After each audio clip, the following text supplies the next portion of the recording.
Hey everyone! Tonight, we're stepping into a world ruled by some of the most absurd, brutal, and downright terrifying laws ever written. Imagine living in a society where stealing a single cabbage could cost you your life, where missing a tax payment meant execution, where every crime, no matter how small, had the same punishment: death. This isn't a horror movie. This was Athens, Greece, 621 BC. And the man responsible for this legal nightmare had a name that still echoes through history: Draco. By the end of this video, you'll understand why his legacy became so infamous that we still use his name today to describe extreme punishment. But before we descend into this dark chapter of history, I need a quick favor. If you're enjoying the story so far, tap that like button. It really helps keep this channel alive. And if you're new here, consider subscribing. We've got 11 more incredible stories on the way. I'm also curious, where are you watching from right now? Are you lying in bed, out on a night drive, or just doing the dishes? Drop a comment and let me know. I love reading them. Now, dim the lights, get comfortable, and let's travel back 2,600 years into the heart of ancient Athens. Athens before Christ was not the philosophical paradise we like to imagine. This was before Socrates, before Plato, before the golden age of democracy. This was a city on the edge of chaos. For generations, Athens had no written laws, none. The rules existed only in the memories of the aristocracy, wealthy, powerful families who decided right and wrong whenever it suited them. If you were poor and got into trouble, you didn't face a clear law. You faced a group of nobles who would decide your fate based on mood, status, or convenience. Justice wasn't blind, it was bought. And here's the dangerous thing about unwritten laws: they're incredibly useful for people in power. Imagine being arrested today and the officer says, "Well, I think this is illegal." No trial, no lawyer, no rule book, just the word of someone stronger than you. That was everyday life for ordinary Athenians. People had no idea what was legal and what wasn't until it was too late. The poor were arrested for crimes they didn't even know existed. Punishments were arbitrary, brutal, and suspiciously lenient for the rich. Eventually, the city had had enough. Athens was on the brink of revolution. Something had to change. So the government made a radical decision.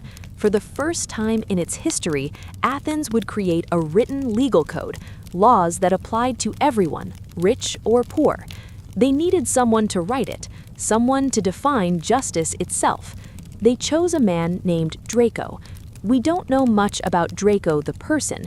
History never recorded his face, his personality, or his private life. But we know exactly what he created. And what he created was so extreme, so merciless, that his name would become a synonym for cruelty. Draco looked at every crime imaginable in Athens: murder, theft, assault, tax evasion, public disorder, even stealing vegetables or being idle. Then he made a single decision that would define his legacy forever. He ruled that every crime deserved the exact same punishment: death. Yes, death for everything. Steal a loaf of bread to feed your starving family? Death. Miss a tax payment? Death. Pick a cabbage from your neighbor's garden? Death. Get into a fist fight at the marketplace? Death. Murder someone? Also death. At least that one almost makes sense. To put this into perspective, imagine if in modern society the punishment for a parking ticket was the same as the punishment for murder. That's what Draco created: a legal system with no proportionality, no mercy, and no second chances. Just one sentence over and over again: death. Now, you might be wondering why. Why would anyone design a system this extreme? And this is where things get interesting, because Draco actually had a twisted kind of logic behind it. According to later Greek writers, Draco believed that even small crimes deserved death because they showed disrespect for the social order. And if minor offenses earned the ultimate punishment, then what could possibly be worse for major crimes? There was nothing worse than death, so everyone got the same sentence. There's a famous story about this. Centuries later, someone supposedly asked Draco why all his punishments were death, and according to the historian Plutarch, Draco replied, "Small crimes deserve death, and I can find no heavier punishment for great ones." Not exactly a shining example of creative thinking in the justice system. But here's what's fascinating. Draco wasn't trying to be cruel just for cruelty's sake. In his own mind, he was being fair. Before his code, aristocrats punished people however they liked. The wealthy escaped consequences. The poor suffered brutally. Draco looked at that chaos and thought, what if everyone is treated exactly the same? Same law, same punishment, no exceptions. He confused equality with justice. He believed that treating everyone identically meant treating everyone fairly. But as we now understand, true justice requires nuance, context, and proportionality. Think about it like this. Two people stand before Draco's court. One steals medicine to save their dying child. The other murders someone in cold blood for money. In any sane legal system, these are completely different acts with vastly different moral weight. Under Draco's system, same punishment, both executed. And here's the tragic part. At first, the people of Athens actually accepted it. Why? Because at least now the law was written down. At least people knew what would happen if they broke a rule. It was horrifying, but it was predictable, and for a population that had lived under arbitrary aristocratic whims for generations, even predictable cruelty felt like an improvement. But unsurprisingly, the system didn't last. When every crime is punishable by death, people quickly realize the law makes no sense. Imagine being a juror in ancient Athens. Your neighbor is on trial for stealing a chicken. You know him. He's a decent man who fell on hard times. His children were hungry. And now you're supposed to vote for his execution over a chicken. The system began to collapse almost immediately. People stopped reporting minor crimes because they didn't want blood on their hands. Juries refused to convict for small offenses because the punishment was absurd. Justice became impossible to enforce. So just 30 years later, in 594 BC, Athens brought in a new lawmaker named Solon, and thankfully, Solon had more sense. He repealed almost all of Draco's laws. Only one remained, the law on murder. Everything else was thrown out and replaced with a system where punishments actually fit the crime. But even though Draco's laws lasted only 30 decades, his legacy has survived for more than 2,500 years. When we call a rule or punishment draconian today, we are literally invoking his name. We are saying it is as harsh and unreasonable as Draco's ancient code. That's the remarkable part. Most ancient Greek lawmakers are forgotten. Draco is remembered because his laws were so spectacularly bad that they became legendary. And this is what strikes me most about his story. Draco thought he was fixing Athens. The city was chaotic, unjust, and unequal. His solution was absolute equality through absolute harshness. But Athens learned, painfully, that equality without wisdom is not justice. Treating everyone the same is not the same as treating everyone fairly. Sometimes the most important word in law isn't equal, it's appropriate. And honestly, we still struggle with this today. How do we balance equality with context? How do we write laws that are fair while accounting for human complexity? These are hard questions.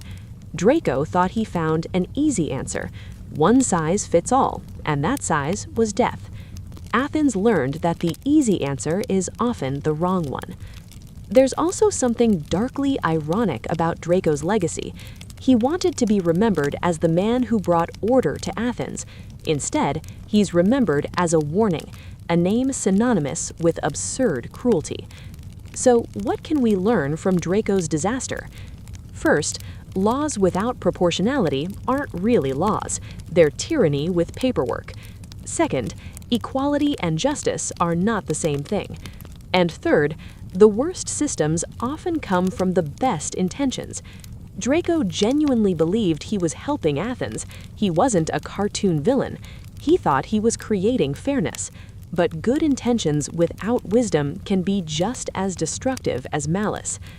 As we close this chapter in our journey through history's strangest laws, think about this. Which modern laws might future generations look back on and call draconian?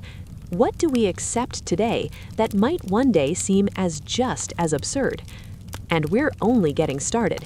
Because if you think ancient Athens had a monopoly on bizarre laws, wait until you see what the Romans were doing. In the next part, we head to the Roman Empire, where the color of your clothes could get you killed, where fashion became a matter of life and death, and where even your beard was a matter of government policy. Trust me, you do not want to miss what happens when the most powerful empire in history decides to play fashion police. The stories only get stranger from here. Welcome to the Roman Empire, where fashion wasn't about looking good, it was about staying alive. If you think modern dress codes are strict, wait until you see what the Romans were willing to do to control appearance. This was a civilization that passed laws dictating not just what you could wear, but what color, what fabric, and sometimes even what your face should look like. And the punishment for breaking these rules?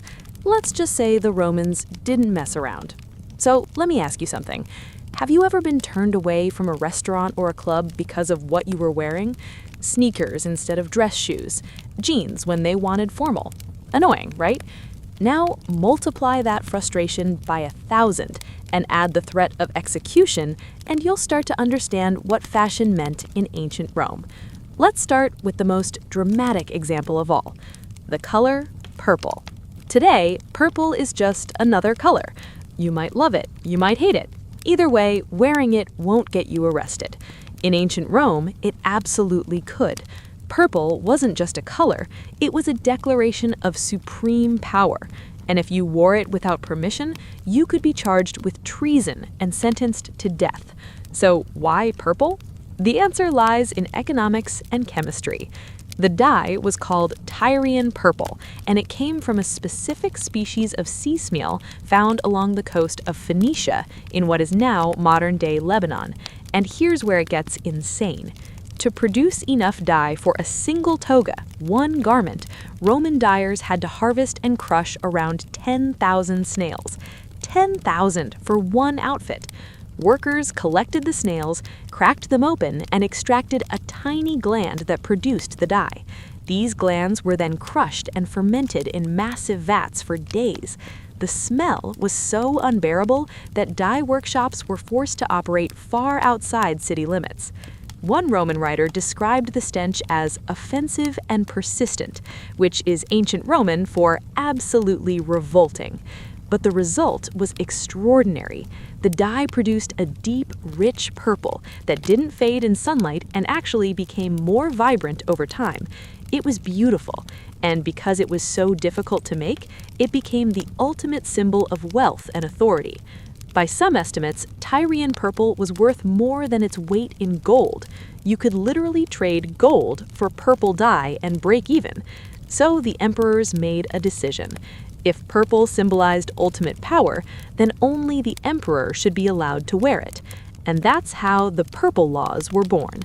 Beginning under Emperor Nero in the 1st century and continuing for generations, it became illegal for anyone except the emperor to wear garments dyed with Tyrian purple. Not senators, not generals, sometimes not even members of the imperial family, just the emperor. Imagine being a wealthy Roman merchant. You've built a successful business, accumulated a fortune, earned respect in your community, you own a villa, you have servants. You think, I can afford a purple toga. So you buy one. You pay an outrageous sum, you put it on, feeling untouchable, and the moment you step outside, imperial guards arrest you because the color on your body is considered an act of rebellion against the state. That's not exaggeration. Wearing the wrong color could be prosecuted as treason. And it wasn't just purple. The Romans enforced an entire category of regulations called sumptuary laws, from the Latin word for expense, that controlled what people could wear, eat, and display based strictly on social class. These laws were obsessively specific. Only Roman citizens could wear togas. Foreigners and slaves were forbidden, even if they could afford one. And not all togas were equal. A pure white toga signaled a man running for office.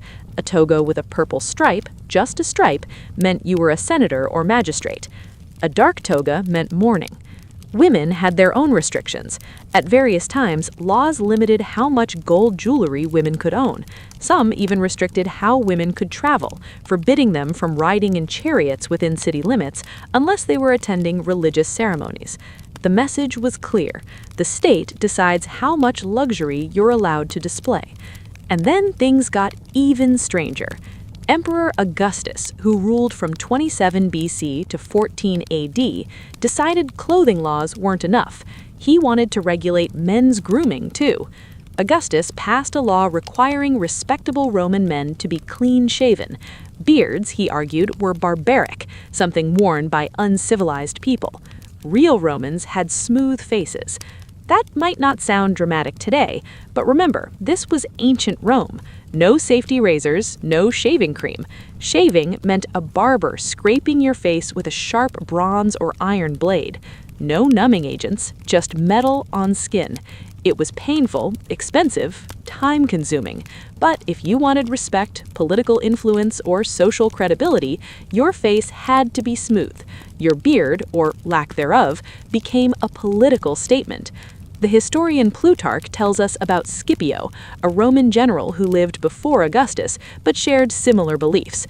Scipio shaved every single day, even while on military campaigns in hostile territory. To him, discipline and civilization meant maintaining Roman standards at all times. Not everyone accepted these rules quietly. We have records of Romans being publicly shamed and prosecuted for wearing the wrong clothes. One famous case describes a man who showed up to a public festival wearing a dark toga, a color reserved for mourning. He was immediately called out and humiliated in front of the crowd. The message was unmistakable. Your appearance is not about personal choice. It is about preserving social order. And this is what fascinates me most. The Romans were not foolish. They were one of the most advanced civilizations in history. They built aqueducts, roads, and legal systems that still influence us today.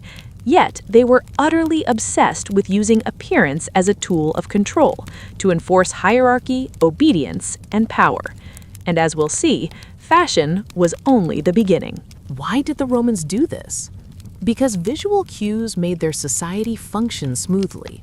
You could look at someone and immediately know their place. A man in a toga with a purple stripe? Senator. A man in a plain white toga? Citizen, but not elite.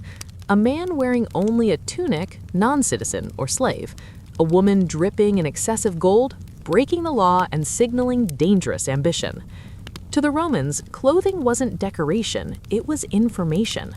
They believed that if people dressed however they wanted, social chaos would follow. A slave who dressed like a senator might start thinking like a senator, acting like one, demanding rights like one, and that idea terrified them. So fashion became a weapon, an instrument of social control. There's a story from the reign of Emperor Caligula that perfectly captures how absurd this could get. One day, Caligula reportedly spotted a man in the theater wearing a particularly beautiful shade of purple. Enraged that someone dared wear his color, Caligula had the man beaten and his clothes confiscated on the spot. Now, Caligula was famously unstable. This is the same emperor who allegedly made his horse a senator, so this may be an extreme example, but it shows just how seriously these laws could be enforced. And here's what really messes with my head. We look back at these laws and laugh. Purple? Really? You're going to kill someone over a color? But then I think about modern dress codes, and I start to wonder if we're actually that different. We don't execute people for fashion choices anymore, but we absolutely judge them. Schools, offices, restaurants, clubs all have dress codes. We make snap assumptions about intelligence, competence, and social status based on clothing alone. A person in a tailored suit is treated very differently from someone in ripped jeans, even if their abilities are identical. Is that really so different from Roman sumptuary laws? We've just made it quieter. Instead of legal punishment, we apply social pressure. Instead of execution, we deny opportunities. The mechanism has changed, but the psychology hasn't. Appearance is still a tool for categorizing people and maintaining hierarchy. Think about school uniforms. The argument is always that they create equality, that they prevent students from being judged by what they wear. But what are uniforms really, if not sumptuary laws for children? We're telling young people they can't choose how they present themselves because uniformity matters more than expression. Now, I'm not saying school uniforms are evil. There are valid arguments for them. But let's at least acknowledge that the impulse behind them is the same impulse that led Roman emperors to ban purple togas. It's about control, about order enforced through appearance. And the beard issue? Still relevant. Plenty of modern workplaces have grooming policies. Some require clean-shaven faces for safety reasons. That makes sense. But others do it simply because beards are seen as unprofessional. We're still making the same judgment Augustus made 2,000 years ago, that facial hair somehow reflects character or competence. What's especially interesting is that these fashion laws didn't work forever. By the late Roman Empire, sumptuary laws had become deeply unpopular and nearly impossible to enforce. People found loopholes. They wore purple in private. They chose slightly different shades that technically weren't Tyrian purple. They grew beards and claimed Greek heritage. Greeks were allowed beards under Roman law. Human nature always finds a way. You can regulate clothing all you want, but people will still want to express themselves, to show status, beauty, individuality. Creativity and desire eventually outpace control. So what did Rome's fashion police teach us? First, that using appearance to maintain social hierarchy is as old as civilization itself, and we haven't moved past it nearly as much as we think. Second, that laws based on arbitrary distinctions like color or facial hair are ultimately doomed to fail. And third, that freedom of expression, even something as simple as choosing what you wear, is a genuinely revolutionary idea. As we move forward in this journey through history's strangest laws, remember this. The Romans didn't create fashion laws because they were stupid or cruel. They created them because they believed controlling appearance was essential to holding their empire together. And they weren't entirely wrong. When the empire began to crumble, one of the signs was that people stopped following these rules. They dressed however they wanted. The rigid hierarchy that had defined Rome for centuries began to dissolve. But that collapse wasn't necessarily a tragedy. Sometimes the old order needs to break for something better to emerge. Sometimes people wearing whatever color they want isn't chaos. Sometimes it's freedom. And speaking of Roman laws that tried to control every aspect of life, we need to talk about what happened inside Roman homes. Because if fashion laws were invasive, wait until you hear what Roman fathers were legally allowed to do to their own families. We're about to enter a world where fathers held the power of life and death over their children, where wives could become property, where family law was so extreme it makes modern custody battles look tame. Trust me, you'll be very grateful you weren't born into a Roman household. For most of us, home is supposed to be a sanctuary, a place of safety and love. But in early Rome, your home could be the most dangerous place you ever lived, especially if you were born to the wrong father. Roman law granted fathers a power so absolute, so terrifying, it still shocks historians today. It was called patria potestas, the power of the father, and they weren't exaggerating.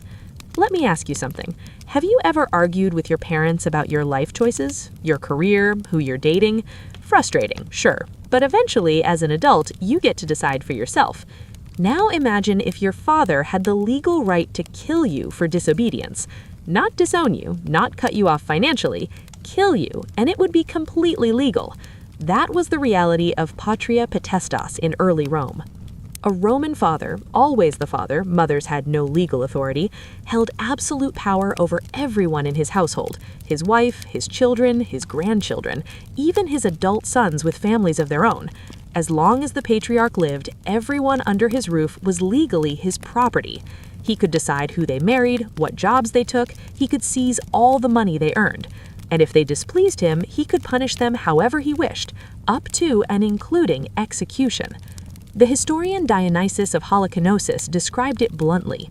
Roman law, he wrote, gave fathers the right to imprison, flog, chain, or kill their sons for their entire lives. Even if you were 40, even if you had children, even if you were respected in society, as long as your father lived, you were under his control.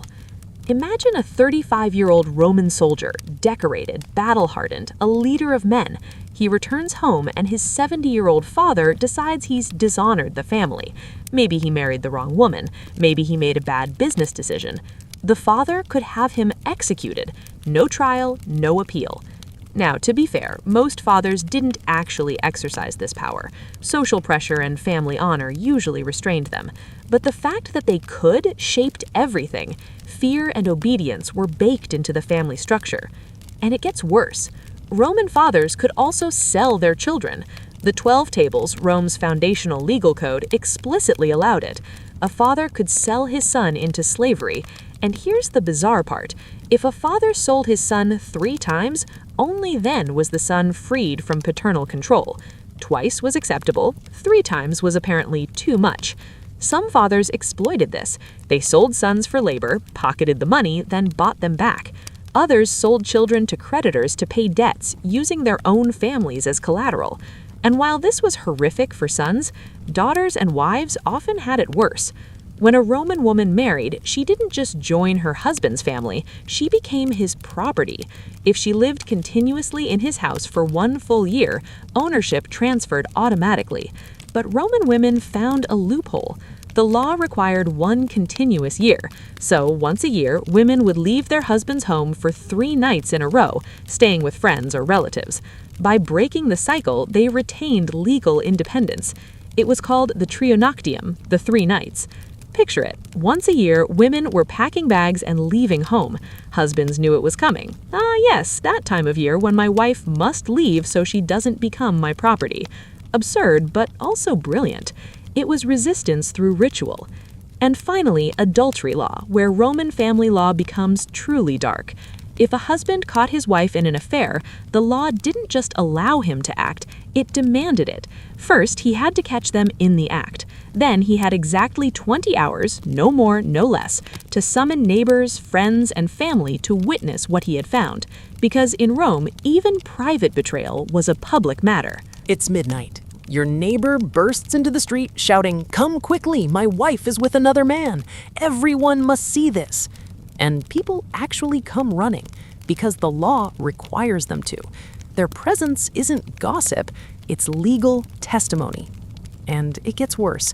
Within 3 days, the husband must make a public declaration describing exactly what he found, where it happened, who the man was, every humiliating detail laid out in front of the community. This wasn't about justice, it was about shame.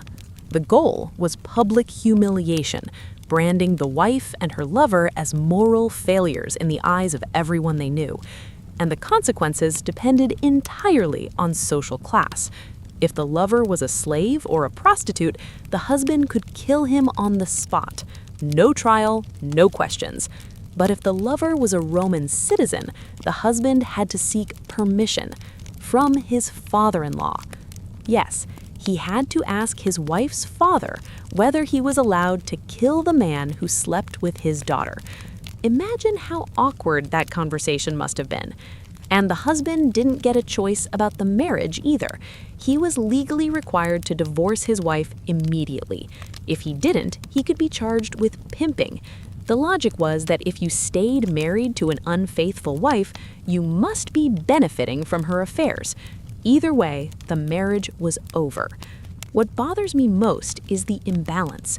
The punishment depended on the lover's status. Kill a slave? Acceptable. Kill a citizen? Ask permission. And the wife? She faced divorce, public disgrace, loss of her dowry, exile from her family, and social ruin. Her life was effectively destroyed. Meanwhile, Roman men openly had affairs with little consequence. No public declarations, no forced divorces, no humiliation rituals. The double standard wasn't just cultural, it was written directly into law. There's a famous case that shows how destructive these laws could be. In 9 BC, Emperor Augustus, the same Augustus obsessed with grooming and morality, passed the Lex Julia de Adulteris, turning adultery into a crime against the state. He wanted to restore traditional values. Then his own daughter, Julia, was caught in multiple affairs. Bound by the law he created, Augustus had no choice. He publicly prosecuted his own daughter and exiled her to a remote island, where she lived in isolation for years. According to the historian Suetonius, Augustus was so ashamed he refused to see her again and would not even speak her name. The law meant to strengthen families, destroyed his own. What strikes me about Roman family law is how little it was about protection. Modern family law, at least in theory, exists to protect the vulnerable, children, abuse victims, those without power. Roman law existed to protect hierarchy. It enforced parental dominance. It enforced obedience. It ensured everyone knew their place. And the Romans defended it fiercely. They believed strong families required absolute paternal authority. They looked at societies with weaker fathers and saw chaos. In their minds, this system produced disciplined citizens and a powerful empire. And maybe, in a twisted way, it did. Rome lasted for centuries. But at what cost? How many children lived in fear of their fathers?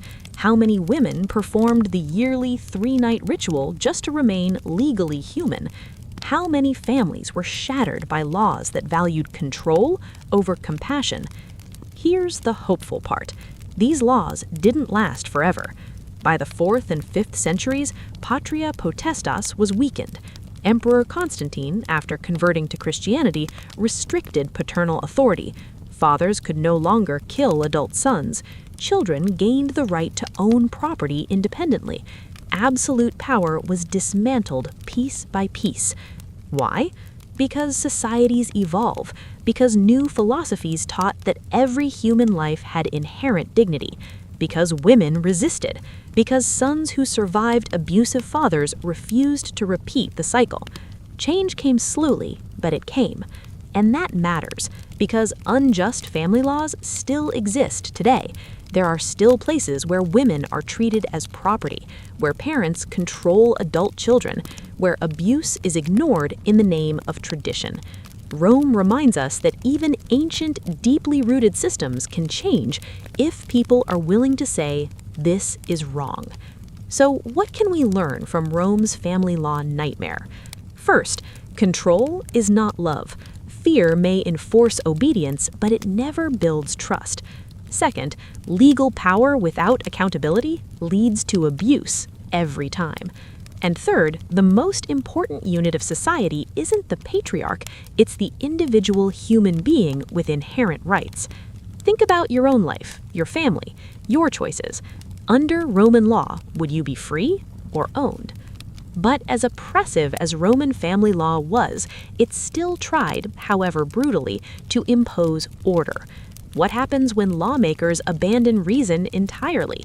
When laws are shaped not by logic, but by superstition, fear, and magical thinking? That's where we're going next. We're leaving Rome and entering medieval Europe, where justice mixed with religion, terror, and absurdity to produce some of the strangest trials in human history. Laws about shoe lengths, fortune-telling by water, courtrooms where God was expected to decide guilt. Welcome to the Middle Ages, a 1,000-year stretch where logic took a vacation and never quite came back.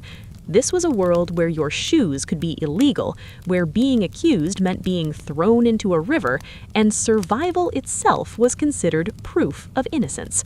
And it starts with something that sounds ridiculous, but absolutely wasn't. Shoes. In medieval France, fashion reached such absurd extremes that the government stepped in. Men began wearing shoes with outrageously pointed toes, poulaines, designed to show wealth and status. Some points stretched 6 inches, others 12, some nearly 2 feet long.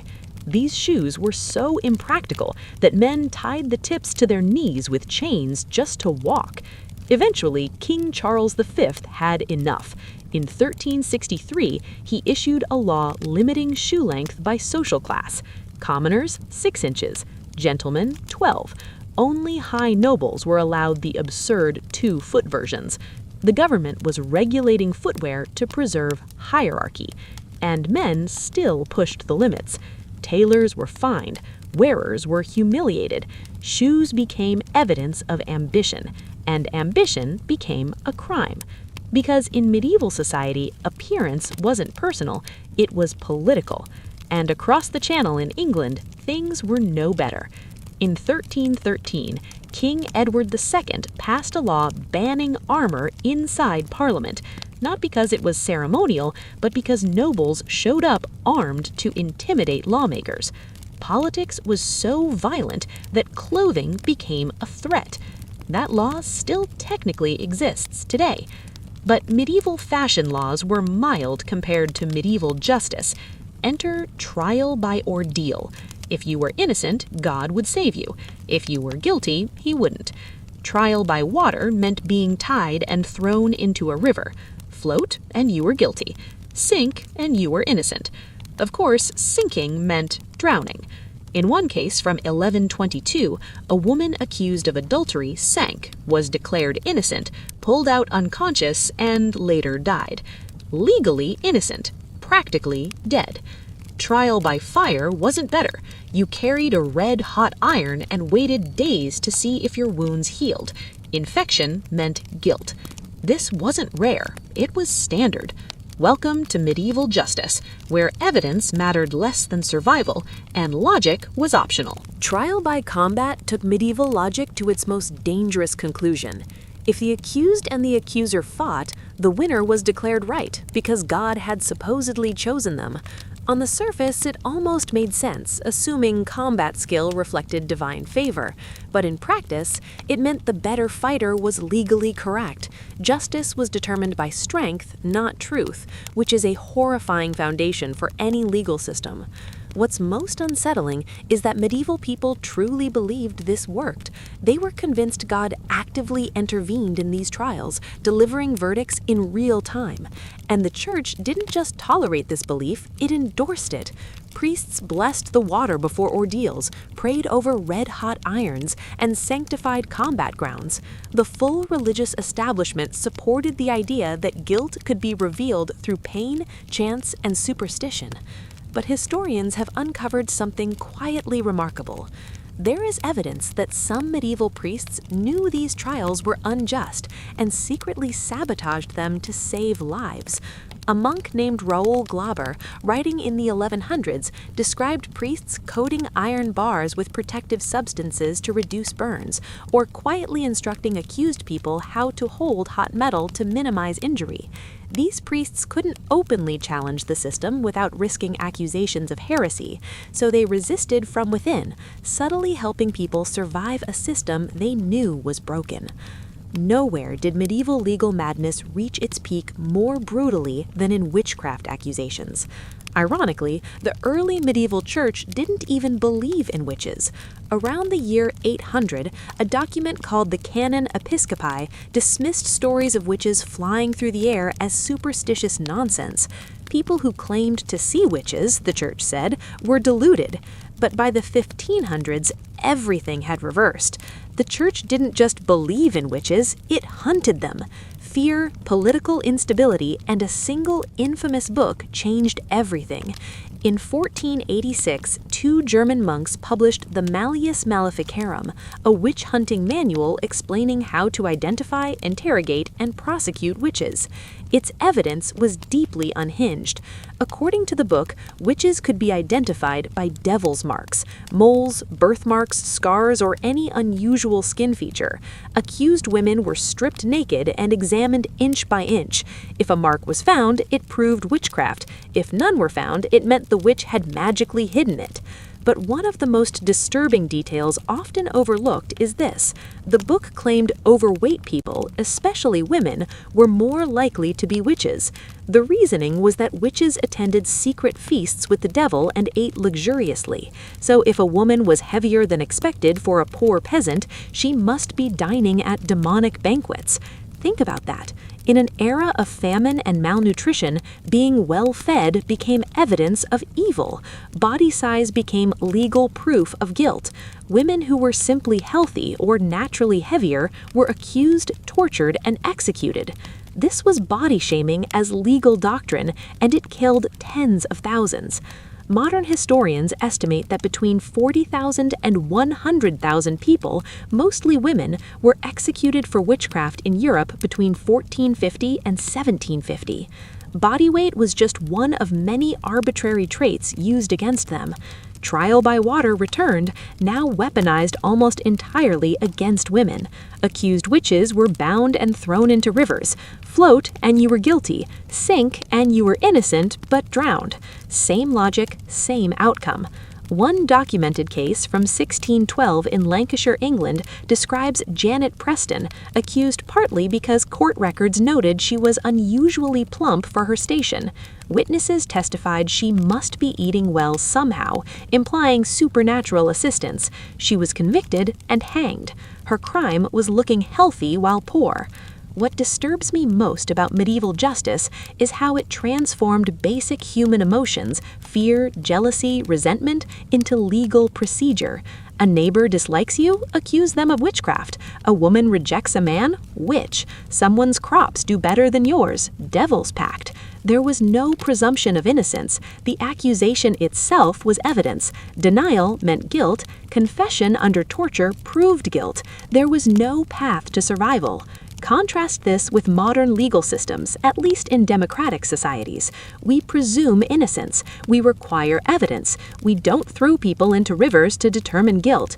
We don't officially treat body type as criminal behavior, though bias still exists, tragically, just unofficially. The medieval era teaches us something essential. When fear, superstition, religious authority, and unchecked power combine, almost any horror can be justified. The people enforcing these laws weren't monsters. They believed they were protecting their communities. That's what makes it terrifying. Good intentions without skepticism create atrocities. The witch hunters thought they were heroes. The priests blessing ordeals believed they served God. The nobles enforcing shoe-length laws believed they preserved order. They were all wrong and all completely certain they were right. So what do we take from this? First, laws rooted in superstition rather than evidence are always unjust. Second, the burden of proof must never fall on the accused. And third, any system claiming divine certainty should terrify us, because once you believe God is on your side, you can justify anything. Eventually, the medieval period ended, the Renaissance revived reason, the Enlightenment challenged superstition and arbitrary authority, but it took centuries and countless lives were lost. And honestly, we're still fighting these battles today.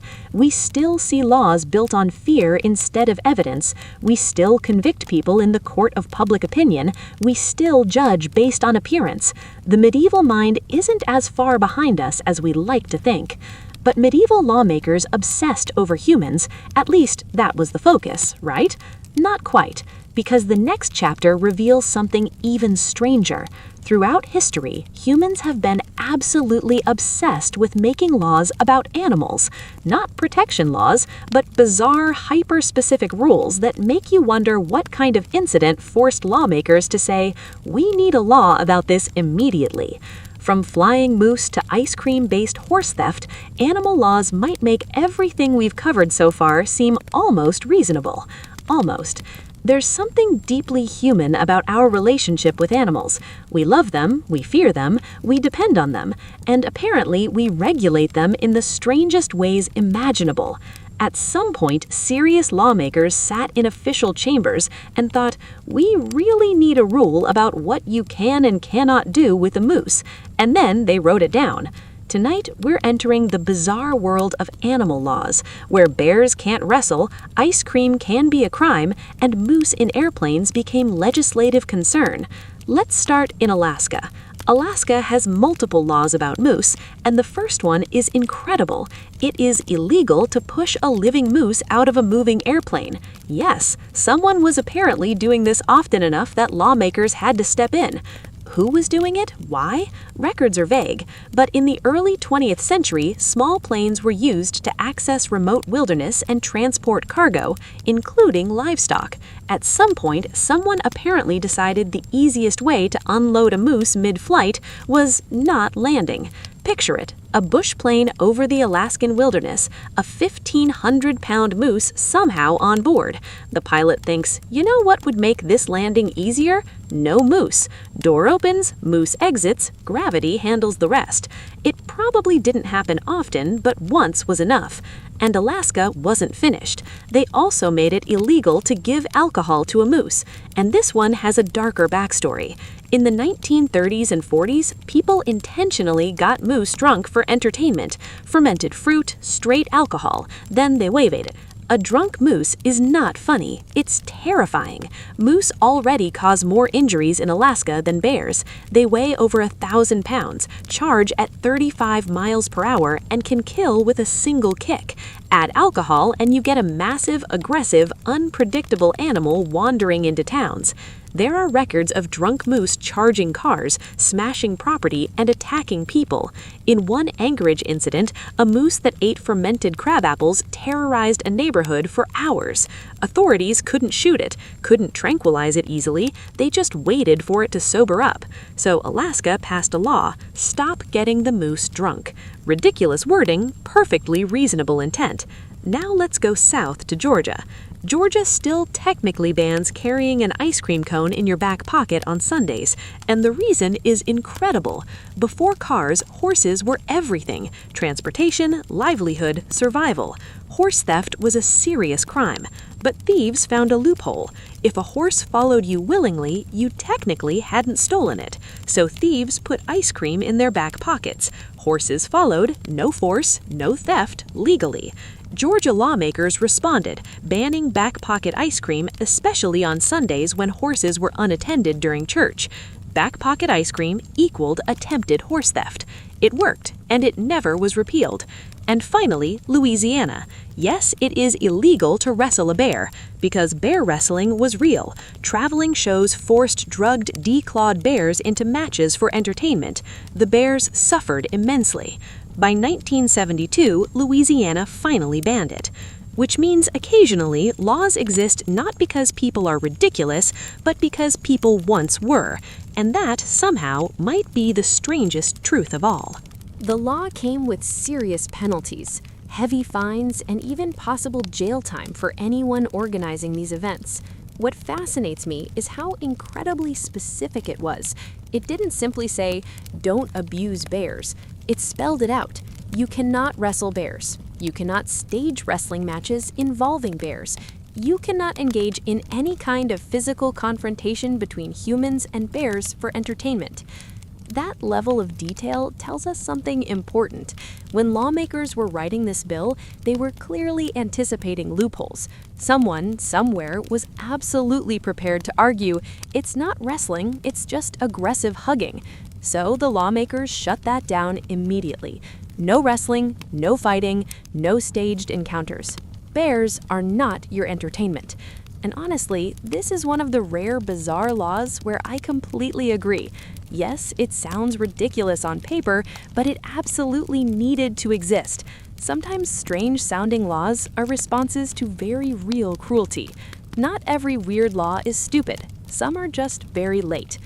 Now, let me tell you one of my favorite strange animal law stories, because it involves a bathtub, a donkey, and a natural disaster. This one comes from Kingman, Arizona, in the 1920s. There is a law in Kingman that specifically forbids allowing a donkey to sleep in a bathtub. And yes, there is a story behind it. In 1924, a rancher in Kingman owned a donkey he was particularly fond of. For reasons lost to history, this donkey developed a fondness for sleeping in an old, abandoned bathtub on the rancher's property. The rancher found it harmless and amusing, so he allowed it to continue. Every night, the donkey climbed into the tub and slept peacefully. Until disaster struck. A dam burst upstream, triggering a flash flood that tore through the area. The rushing water hit the rancher's property, and because the bathtub wasn't secured, it was lifted by the flood, with the donkey still inside. Imagine this poor animal waking up in the middle of the night, suddenly floating down a raging river in a porcelain bathtub. The bathtub-donkey combo drifted downstream and eventually became wedged under a bridge, blocking part of the waterway. The donkey brayed in distress. The situation became dangerous. The entire town had to mobilize a rescue operation. Emergency crews, equipment, manpower, and hours of effort were spent freeing a donkey from a bathtub during a flood. The town was not amused. The rescue was expensive, risky, and completely avoidable. So the Kingman City Council did what lawmakers do best. They passed an ordinance. From that moment on, donkeys were officially prohibited from sleeping in bathtubs within city limits. They could have passed a general law about securing large objects or keeping animals away from hazards. But no, they went straight for the exact problem. Donkeys, bathtubs, illegal. And honestly, you kind of have to respect the precision. One more quick one before we move on. In San Francisco, there's an old law prohibiting the use of elephants to plow cotton fields, which raises several questions. Why elephants? Why cotton? And why San Francisco? The answer is probably that it never actually happened. This law is almost certainly a leftover from legislative satire or hypothetical debate examples that accidentally made their way into the legal code. And that tells us something important about laws. Once they're written, they're incredibly hard to remove. Someone has to notice them, care enough to repeal them, and convince others it's worth the effort. Most weird laws simply sit there, technically enforceable, waiting for someone unlucky enough to violate them. So what do all these animal laws teach us? First, laws are usually reactive, not proactive. Alaska didn't ban pushing moose out of airplanes until someone did it. Georgia didn't outlaw back pocket ice cream until horse thieves exploited it. Weird laws are fingerprints left behind by weird behavior. Second, they show how specificity in law is both necessary and absurd. Laws that are too vague invite loopholes. Laws that are too specific sound ridiculous. Finding the balance is nearly impossible. Third, and this matters most, these laws reveal our complicated relationship with animals. We care enough to protect them from cruelty, but we're also creative enough to exploit them. Sometimes both instincts exist in the same society, sometimes in the same person, and that says something profound about human nature. Lawmakers are constantly trying to impose order on a world that is fundamentally chaotic. You can't predict a donkey sleeping in a bathtub during a flood, but once it happens, you need a response, so you write it down and hope it never happens again. But if animal laws feel strange, wait until you see what humans have legislated about food, because apparently we cannot even be trusted to eat without government supervision. We're about to explore laws about pickles that must bounce, chicken that must be eaten with bare hands, and wine that absolutely cannot be served in certain cups. The intersection of food and law has produced some of the most delightfully absurd regulations in history, and some of them are still enforced today.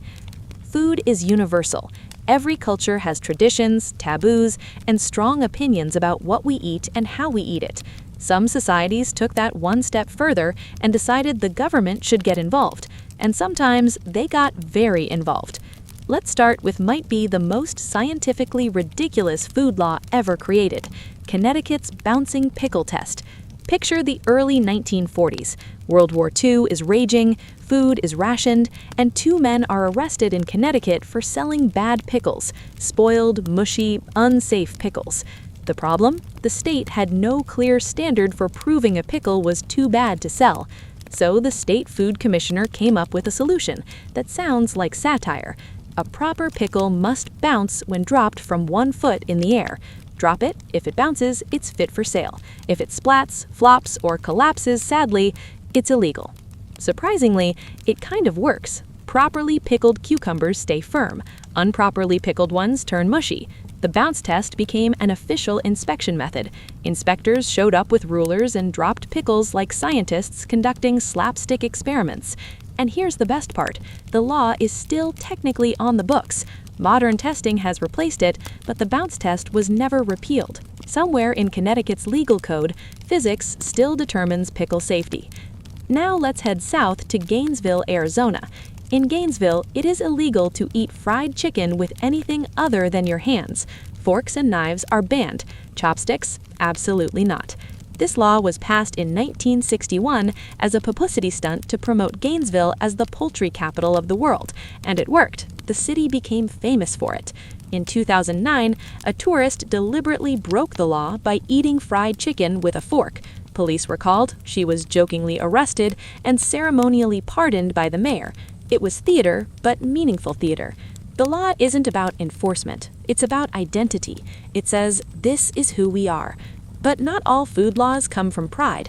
Some come from fear. In Kansas, it is illegal to serve wine in teacups. Glasses are fine, wine glasses are fine, teacups are illegal. This dates back to Prohibition when people disguised wine as tea. Kansas closed the loophole by criminalizing the container.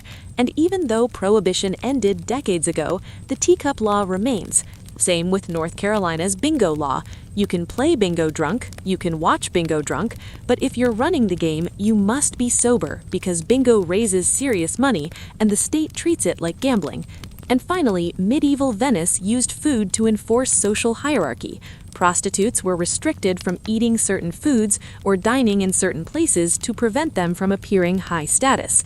Food wasn't just nourishment, it was power. So what do these food laws tell us? That food is never just food. It's culture, identity, control, and tradition. When governments regulate food, they're really regulating values.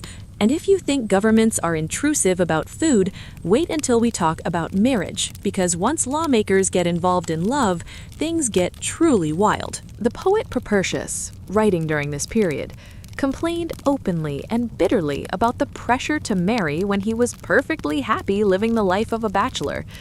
A century later, the historian Tacitus looked back at Augustus's grand social experiment and delivered a quiet but devastating verdict. It did not work. Birth rates barely increased. The Roman elite simply adapted. Wealthy Romans learned how to game the system. They would marry briefly, divorce, then remarry again, not out of love or commitment, but to technically satisfy the law while avoiding the reality of family life. And here is the darkest irony of the Lex Papia Capea. There was a group of women in Rome who were breaking this law every single day and had absolutely no way to comply with it. The Vestal Virgins, the sacred priestesses of the goddess Vesta, took a vow of chastity that lasted 30 years. They were forbidden from marrying, forbidden from having children, and yet Augustus's law demanded that women marry and produce offspring. So these women, among the most revered figures in Roman society, were technically criminals under the emperor's marriage law. Rome eventually acknowledged the absurdity and carved out an exemption for the Vestals. But think about what that means. The law was so rigid, so sweeping, that it accidentally criminalized the very people Rome considered holy. That is what happens when governments try to force deeply personal choices. No matter how carefully laws are written, reality always refuses to fit neatly inside them. The Lex Papia Papea lingered for centuries, constantly revised, softened, and patched over until it was finally abolished in the 5th century. For more than 400 years, Romans lived under a system that punished them for being single. 400 years of people marrying not because they wanted to, but because the state made it financially unbearable not to. Imagine that today. Imagine waking up tomorrow to find that if you were unmarried after 25, you would lose inheritance rights and face higher taxes. There would be outrage, protests, chaos. But for Romans, this was simply life. You adapted, found loopholes, or paid the price. Now let's jump forward nearly 2,000 years to South Carolina, where marriage law took a very different turn. South Carolina has a law, still technically on the books, that makes it illegal for a man to seduce a woman under the promise of marriage if he never intended to marry her. The crime is called seduction under promise of marriage, and it was rooted in 19th century ideas about morality and reputation. At the time, a woman's social standing could be destroyed by a single scandal. Premarital intimacy could render her unmarriageable, socially isolated, and economically vulnerable. Men who wanted to exploit this reality would promise marriage, persuade a woman to sleep with them, and then vanish. South Carolina decided this was fraud. If a man deliberately used the promise of marriage as a tool of deception, he could be prosecuted, fined, and even jailed. On the surface, the law looks protective, and in some ways it was. It gave women a legal weapon against betrayal. But it also reveals something deeper and more troubling. The law didn't say women had the right to sexual autonomy. It said their sexuality was so fragile and valuable that it required state protection. And here's the twist. The law still exists. It has never been repealed. Would it be enforced today? Almost certainly not. Modern courts would struggle to prove intent.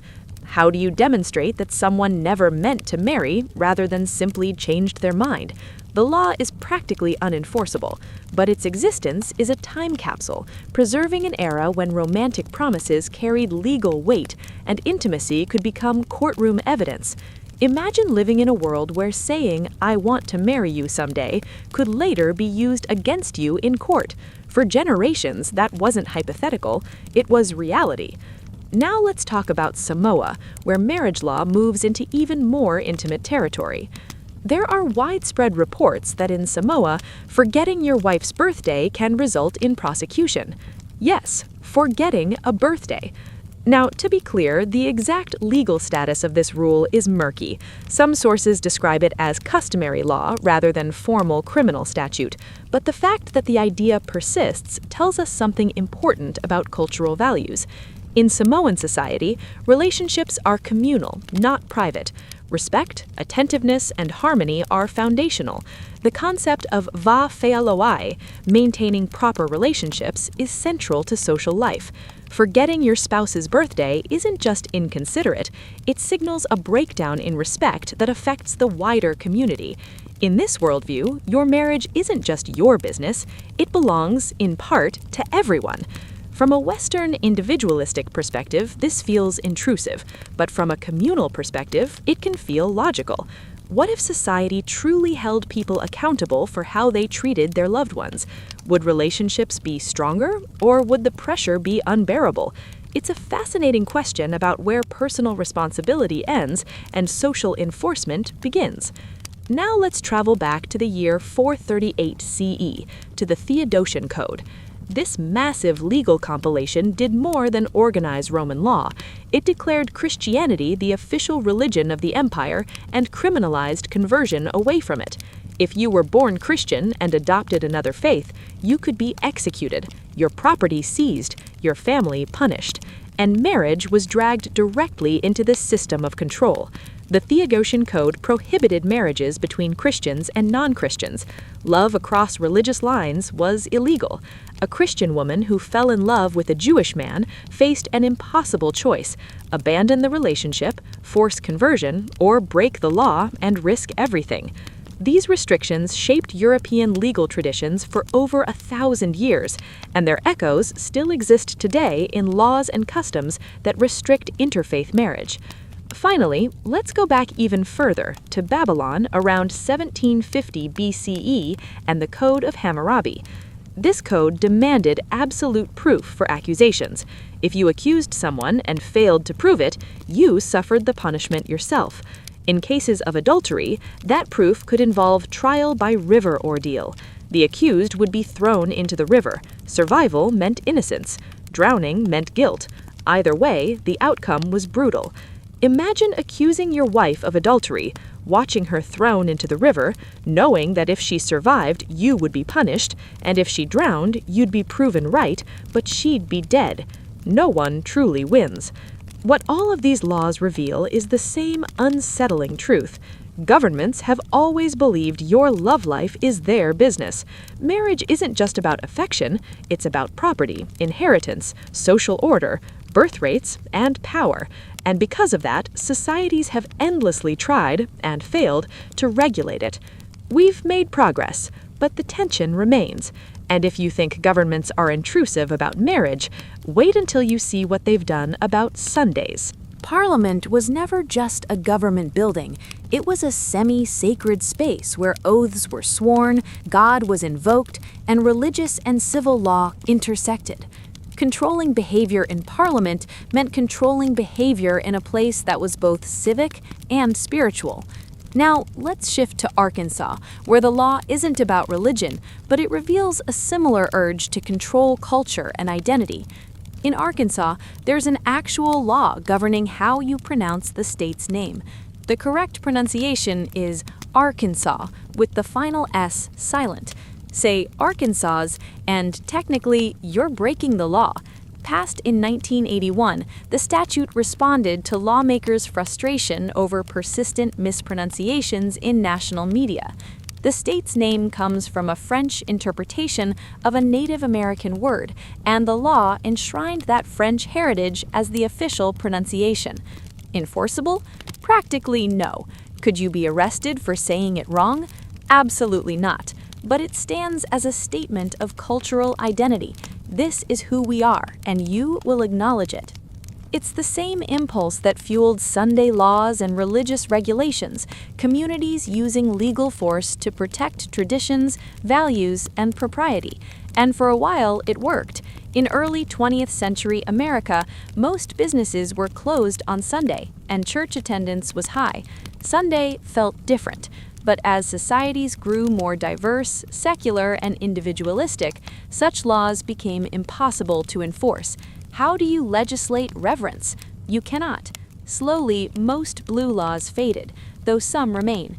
Alcohol sales are still restricted on Sundays in many states, and those odd, specific laws, the carousel ban, the mustache prohibition, the whispering restriction, they linger in the legal code, forgotten but intact.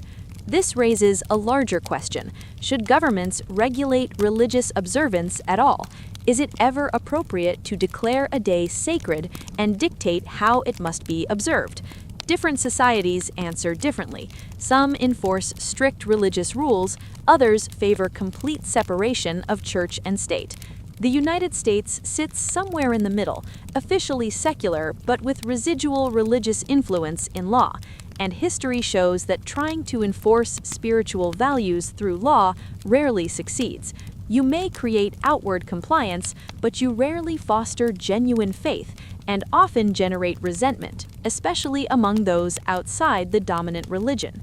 Religious regulations are intrusive enough, but property laws can be even stranger.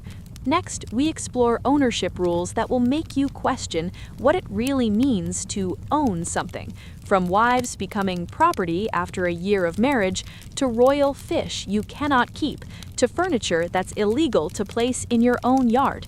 Property law has produced some of the most counterintuitive, mind-bending rules in human history.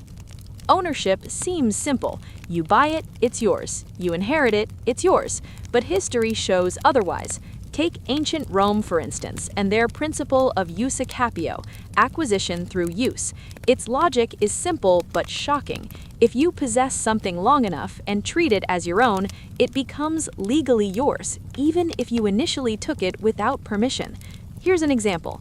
You find a valuable statue abandoned on the street. You bring it home, place it in your garden, and use it as your own. If the original owner doesn't reclaim it within a year or two, congratulations, it's yours under Roman law. The law aimed to encourage productive use and provide legal certainty, but it also applied to land. Farm someone else's unused property long enough and it could become legally yours. Squatting became a path to ownership. Even early Roman wives were included in these rules. Modern law retains echoes of this principle in adverse possession. Someone openly occupying your land for 15 to 20 years can claim it as theirs if you fail to act. Fair? Maybe, but imagine losing your land simply because you didn't check on it for decades. Legal, yes. Intuitive justice? Debatable. Medieval England took a different route. King Edward II, in 1324, declared whales, sturgeons, dolphins, and porpoises caught within 5 kilometers of the coast royal fish, property of the crown. Fishermen did all the work, but the monarch claimed ultimate ownership. The law persists today. If you catch a sturgeon off British waters, you must offer it to the king. In 2004, fisherman Robert Davies caught a 10-foot sturgeon and, following the law, called Buckingham Palace. They politely declined letting him keep it, but the legal requirement remains. Property law gets stranger. Rhode Island made poultry theft a distinct crime. Stealing chickens, ducks, or geese could mean a year in prison or $500 fine. Half of any fine goes to the person who reported the theft, incentivizing enforcement. Delaware, meanwhile, declared it illegal to wager prosthetic limbs or wheelchairs in gambling, protecting human mobility from reckless bets. Colorado prohibits placing indoor furniture outdoors, citing pests, property values, and public health. Only furniture manufactured for outdoor use is allowed outside. What do these laws reveal? First, ownership is never absolute. It's always balanced against community values, historical privileges, and safety. Second, laws reflect societal priorities. Rhode Island values farms. Delaware protects human dignity. Colorado maintains neighborhood aesthetics. Third, possession matters as much as entitlement. Use capio and adverse possession remind us that ownership is active, not static. Ultimately, how much do you really own? Property exists within a web of laws, regulations, and social norms. Some limitations protect us. Others, like royal fish or outdoor furniture rules, simply amuse or bewilder. And if property law is this strange, imagine when nations legislate against one another. History is full of laws born from grudges, conflicts, and national pride, still alive centuries later. Take Denmark. In 1658, Sweden invaded via the frozen Øresund Strait. Denmark, humiliated, passed a law giving citizens the right to beat Swedes with sticks if they ever tried that again. Symbolic? Absolutely. Enforceable? Practically impossible, but it memorializes a national trauma. England celebrates Guy Fawkes Night every November 5th, commemorating the failed 1605 plot to blow up Parliament. Once enforceable with mandatory church attendance, it's now a centuries-old tradition. France, in 1571, required men to wear flat caps on Sundays and holidays to support local hat makers and the textile industry. Milan, under Austrian rule in the 1800s, mandated citizens smile in public to project contentment under foreign rule. Across centuries, law has been a tool of control, identity, and symbolism, whether regulating faith, property, or national pride. And history shows that laws, no matter how specific or bizarre, persist. Some protect, some amuse, some oppress, but all tell us something about human priorities, values, and the constant tension between authority and personal freedom.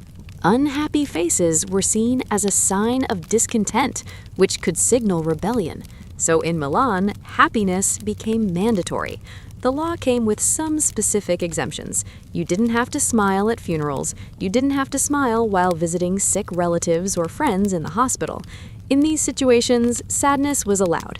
But in everyday life, walking down the street, shopping in the market, going about your business, you were expected to look cheerful. Look too miserable, and you could be fined. Imagine the psychological toll. You wake up in a bad mood. Maybe you received terrible news. Maybe money problems are weighing on you. Maybe life just feels awful. But the moment you step outside, you have to paste on a smile because sadness is technically illegal. It was forced emotional performance masquerading as civic duty. The law was never formally repealed.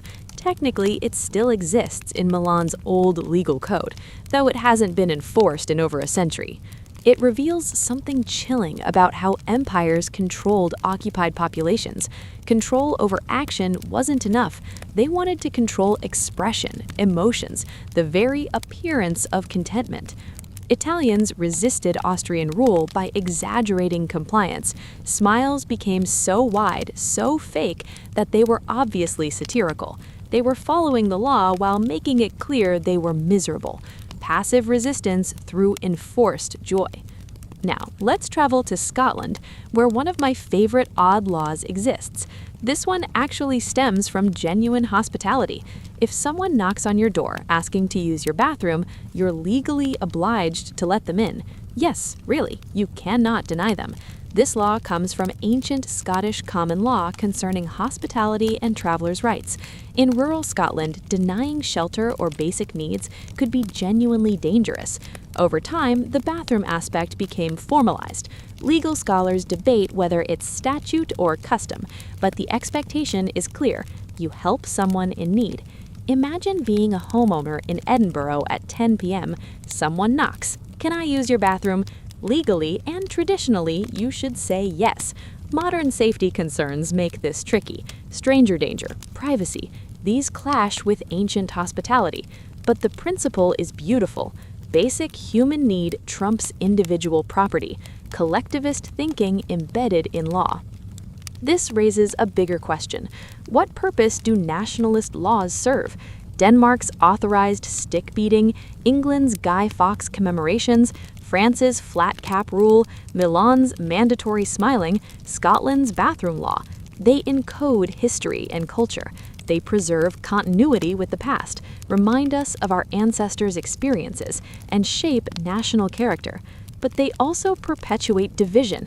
Denmark's law keeps a centuries-old conflict alive.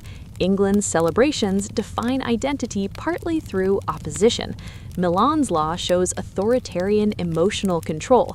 France's law shows citizens used as economic pawns. These are not charming traditions. They're state power imposing itself on daily life. Yet these laws persist because removing them requires effort, and most are harmless enough to ignore. Milan isn't hunting sad people. Denmark isn't encouraging violence. They exist in a strange liminal space, technically valid, practically defunct, yet they still shape national identity. Laws are stories nations tell about themselves. What do we learn? Nations have long memories encoded into legal systems. Law isn't just governance, it's identity, culture, collective memory. Sometimes the most revealing laws are the ones never enforced, monuments to old battles and pride. Think about your own country. What laws exist more for historical memory than current necessity? Should they stay or go? And remember, we are living in an era creating laws that future generations will laugh at. Just as we marvel at Milan's smiling law or Denmark's stick regulations, people in 2100 will mock today's absurd laws. Modern examples abound. Chewing gum bans, silly string restrictions, skunk regulations. We're still making absurd laws. Take Singapore, a global city, technologically advanced, efficient, yet with one of the strictest laws in the world. Chewing gum is illegal. Import, sell, or manufacture it and face fines up to $73,000 or 2 years in prison. Passed in 1992, the ban targeted maintenance of public spaces. Subway doors jammed, streets were sticky, costs soared. Singapore solved the problem with enforcement, banned the gum entirely. Critics laughed, calling it authoritarian micromanagement, yet it worked. Clean streets, functional subways. Later, therapeutic gum was allowed via prescription, strictly controlled. From the outside, absurd. Within Singapore's values, brilliant. Contrast this with California, where it is technically illegal for women to drive in a housecoat, never enforced, utterly obsolete, yet still in the code. Removing laws requires legislative effort, so legal sediment accumulates. Connecticut's silly string ban, Tennessee's skunk regulation, South Dakota's explosive bird scaring law. Each addresses a specific local problem with a precise legal solution, absurd in explanation but rational in context. Modern laws echo ancient mistakes. We legislate specific problems, rarely clean up outdated rules, and every society has different thresholds for government intervention. Singapore bans gum. Tennessee controls skunks. South Dakota allowed agricultural explosives. What seems crazy externally often makes sense internally. Now look forward. What will 2100 think of our laws? Social media rules, digital IDs, drone restrictions, AI regulations all seem reasonable now, but will likely appear ridiculous. AI laws, genetic modification rules, virtual reality regulations, climate-driven restrictions. Future generations will laugh, sympathize, or shake their heads at our attempts to control novel problems. The pattern never changes. Each era legislates within its context, looks back at past absurdities, and repeats the cycle. Every law attempts to control human behavior, yet human behavior is endlessly creative, unpredictable, and sometimes hilarious. As we conclude this journey through 2,500 years of legal absurdity, from Athens executing for cabbages, Rome controlling clothing, medieval Europe dunking accused criminals, to modern silly string bands, we confront the same truth. Every era believes it is solving real problems, yet every era produces laws future generations will mock. Look forward. Consider the social media laws, AI rules, climate regulations being written today. Some will age well, others will seem comically primitive. The lesson? Law reflects its era, culture, and values. We are not done creating absurdity. We never will be. Because human behavior is endlessly inventive, and the law is always trying to keep up. I think there are 3 reasons humans keep making absurd laws. First, lawmakers face immediate pressure to act. When a problem arises, horse theft via ice cream, birds destroying crops, or misinformation spreading on social media, the public demands a response. Politicians need to appear proactive, so they pass laws even if they're hastily conceived, overly specific, or doomed to become obsolete. It's easier to enact a flawed law than to admit some problems simply can't be solved through legislation. Second, we consistently overestimate our ability to predict the future and control human behavior. Every generation thinks it's smarter than the last. We look at Draco's code and ask, how could they be so foolish? But we rarely apply the same skepticism to our own laws. Our regulations on AI, genetic modification, or social media seem reasonable now, but in a century, they may be as limited and short-sighted as ancient laws were in their time. Third, and perhaps most importantly, law is reactive while society is dynamic. Law seeks stability, predictability, and order, but civilization constantly evolves. New technologies emerge, social structures shift, problems arise, and legislation scrambles to keep up. The result is laws that made sense when written, but become outdated almost immediately. This isn't criticism, it's recognition of an impossible task. How do you craft rules for a society that will transform before those rules are fully in place? How do you regulate behavior you cannot predict 10 years ahead? You cannot, but you try anyway, because the alternative is chaos. So what's the solution? Can we create laws that age well, that remain relevant across generations? A few principles emerge from our journey through legal history. First, general principles outlast specific rules. Laws like do not murder, do not steal, or honor contracts endure because they are adaptable. Specific rules, do not wear purple, pickles must bounce, no ice cream in back pockets, are more likely to become absurd or obsolete. Second, laws should focus on preventing harm rather than controlling behavior for its own sake. A law against murder prevents harm. A law requiring marriage by age 25 merely regulates behavior. When laws try to control habits, fashions, or preferences, shoe lengths, facial hair, social media usage, they age poorly because human needs for autonomy remain constant while the rules around them become irrelevant. Third, we need systems to review and remove outdated laws. California still technically prohibits women from driving in housecoats. Medieval rules about wearing armor in Parliament remain on the books. Legal codes need sunset clauses, mandatory reviews, and streamlined repeal processes. Without them, laws accumulate like sediment, creating a cluttered, confusing legal landscape. Even with these principles, absurd laws will persist because humans are unpredictable, society is messy, and problems are strange. And maybe that's okay. Perhaps the point isn't to eliminate all weird laws, but to recognize law as a conversation across time. Each generation tries to impose order, knowing future generations will judge, improve, and inevitably create their own absurdities. When Draco issued his Death for Everything code in 621 BCE, he thought he was solving Athens' problems. Roman emperors banned purple to preserve order. Medieval Europeans dunked people in rivers trusting divine judgment. Singapore banned chewing gum to protect public infrastructure. And today, when we legislate AI, genetic modification, or virtual reality, we believe we are acting wisely. We are all wrong in our own ways, but the attempt matters. As we close this exploration of the funniest, strangest, most bizarre laws humans have ever created, I leave you with a few takeaways. First, be humble about contemporary laws. We are not inherently smarter than our ancestors. We have more technology and information, but we are making the same fundamental mistakes. Our laws are as vulnerable to future ridicule as any ancient code. Second, be curious about why laws exist. Every absurd law had a reason, sometimes legitimate, sometimes misguided. Understanding context reveals both the law and the society that created it. Don't just laugh at silly string bands or bouncing pickles. Ask why and what it says about the community. Third, be compassionate toward lawmakers.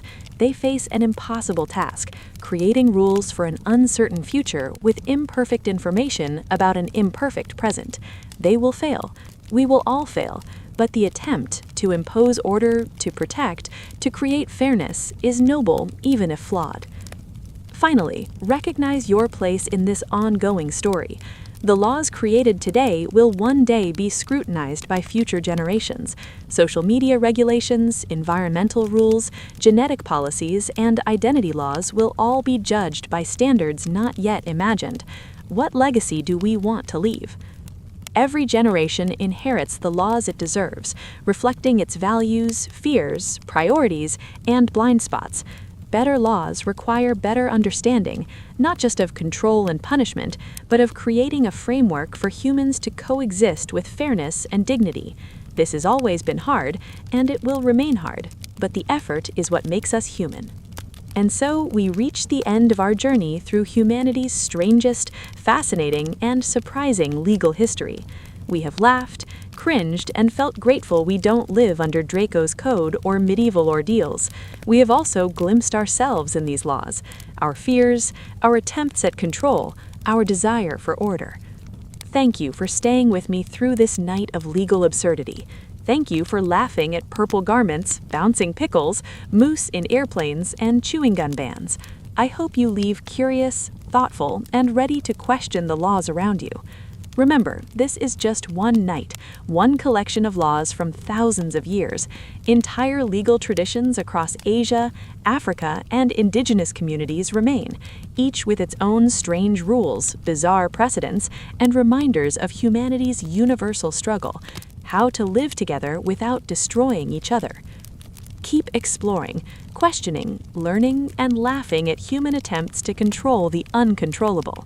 If we cannot laugh at ourselves, we take life too seriously, and that might be the biggest mistake of all. Until next time, sleep well, dream of fewer absurd laws, and remember, somewhere right now, a legislature is in session, writing the next chapter of legal absurdity. Someday, someone will tell stories of our laws with the same mix of affection and mockery we bring to ancient Greece, medieval Europe, and modern Singapore. Good night. Thank you for listening, and I'll see you next time for another journey through humanity's endlessly strange, fascinating, and surprising legal history.